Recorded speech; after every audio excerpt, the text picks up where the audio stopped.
যারা এই জাকির হোসেন রবিনের উপর হামলা করেছে তাদেরকে 72 ঘন্টার মধ্যে গ্রেফতার করতে হবে।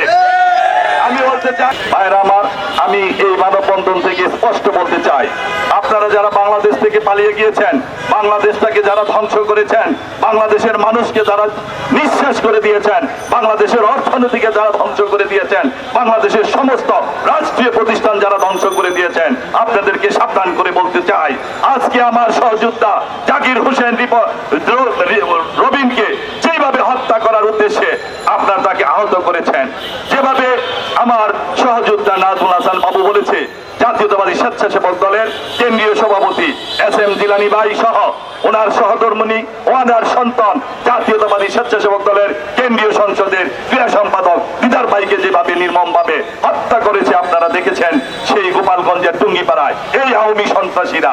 তারা বাংলাদেশটাকে এখনো মনে করে এটা তাদের বাপের দেশ, এই দেশটা তাদের একক, এই দেশ সারা বাংলাদেশের 18 কোটি মানুষ না, শুধু এক পরিবারের, শুধু আওয়ামী লীগের।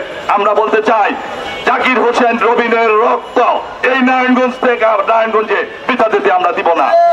আওয়ামী সন্ত্রাসীরা আজকে বিএনপির নেতা কর্মীদের উপর কাপুরুষিত হামলা চালিয়েছেন, যারা বিএনপির নেতা কর্মীদেরকে আহত করেছেন, তাদের বিচার এই নারায়ণগঞ্জের আইন প্রশাসন করতে হবে অবিলম্বে। যারা এই জাকির হোসেন রবিনের উপর হামলা করেছে তাদেরকে 72 ঘন্টার মধ্যে গ্রেফতার করতে হবে। আমি বলতে চাই, যে অবৈধ অস্ত্র এখনো তারা বহন করে আপনারা কার্যত দেয়, যে অবৈধ অস্ত্র এখনো তারা বহন করে আপনারা কার্যত দেখেছেন এই বাংলাদেশে যে পরিমাণ অপকর্ম, যে অরাজকতা, যে বিশৃঙ্খলা করতেছে, এগুলো সব ওই আওয়ামী দোসররা। শুধু এটার দায় নিতে হচ্ছে বিএনপিকে। আমি বলতে চাই বিএনপি আমরা এই দায় নিব না।